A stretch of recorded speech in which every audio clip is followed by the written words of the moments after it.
Hey guys, welcome to the 11th lecture of DSP, and in this lecture we will be discussing the inverse fast Fourier transform. Now in the previous lecture we had observed that we have calculated our frequency response x of k with this value. Now what we're going to do is that we're going to inverse this value to find out back our original signal. So again we have our output bits and we have assigned each output bits one value from the frequency response.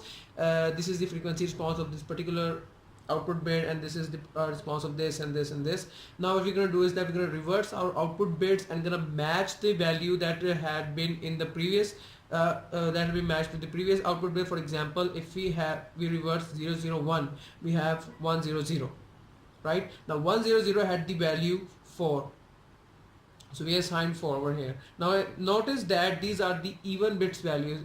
The value that have this blue dash before them are the even parts, 0, 2, 4, 6, and these are 1, 3, 5, 7, the odd parts. So now we can see that we have the 2 points even function here, 2 points odd, then 2 points even, then 2 points odd. Now the easiest way to calculate the values here is that according to this circle, we see that when we have the value of 1 here, we just add them, and for -1 we just subtract them. So 6 plus 4 is 10, and 6 minus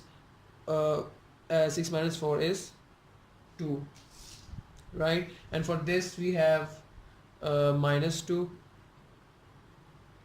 then 10j. Now adding these two terms we have -2j and 4.2 plus j 4.2, and adding these two terms we have 2j, and subtracting these two terms we have -4.2 plus j 4.2. Now we have over here our 4 points even function, and for here we have 4 points odd function. What we're going to do is we're going to apply the same formula as we did in the radix 2 method, that is x of k is equal to e of k plus w n power k into odd of k, the o of k, which is the odd value. Now for the 0 value of even and odd, we'll see that over here we have e of 0, the e of 0, which would be plus added with the value over here, which was our odd of 0. As you can see, this is the value that resulted when we have odd of 0. All right, so e of 0 is 10 plus when w n of k, we have n over here 4, and since this is 0, so we have w4 0 is equal to 1 into odd of 0, and odd of 0 we have -2. So 10 plus w4 of 0 is equal to 1, 1 into -2 is equal to -2, so 10 minus 2 we have the value 8. Similarly, we will calculate the value for each and every result. -8, 12, 12, 0, 0, -4j,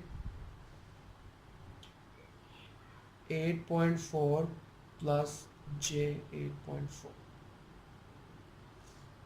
Now we have to calculate our last result, which is for n is equal to 8. As you can see, we have 8 values here, and so our n is equal to 8. For that we will calculate the values or the output values exactly the same method we did in the radix 2 method, right? And for that we will have the values 8, -8, 16, 0, 8, -8, 8, 24. Now there's one more thing that should be noticed in this part of the inverse fast Fourier transform. When we calculate the inverse fast Fourier transform, we use the negative power when we calculate in this graph. For example, when we see we have W4 minus 1, W4 minus 2 and W4 minus 3, and we read our graph in this manner. a anti-clockwise direction. But when we were calculating the fast Fourier transform, we were going to, like in this orientation, but for this particular fast Fourier transform, we were going in the opposite direction.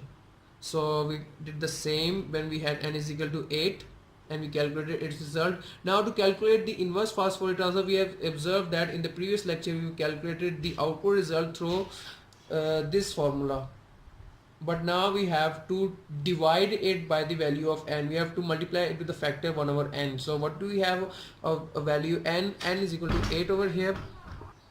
So we divide each of these values with the value 8. So 8 divided by 8 is equal to 1, minus 1,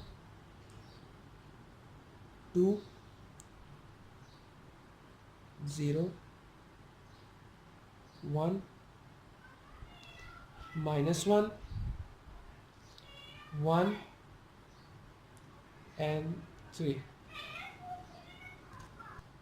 So this 1, minus 1, 2, 0, 1, minus 1, 1 and 3 is the exact same signal which we use to transform into fast Fourier transform, and now we have again attained that original signal by using the inverse fast Fourier transform. So this is how you can attain the original signal, and that is all for today's lecture. Thank you so much.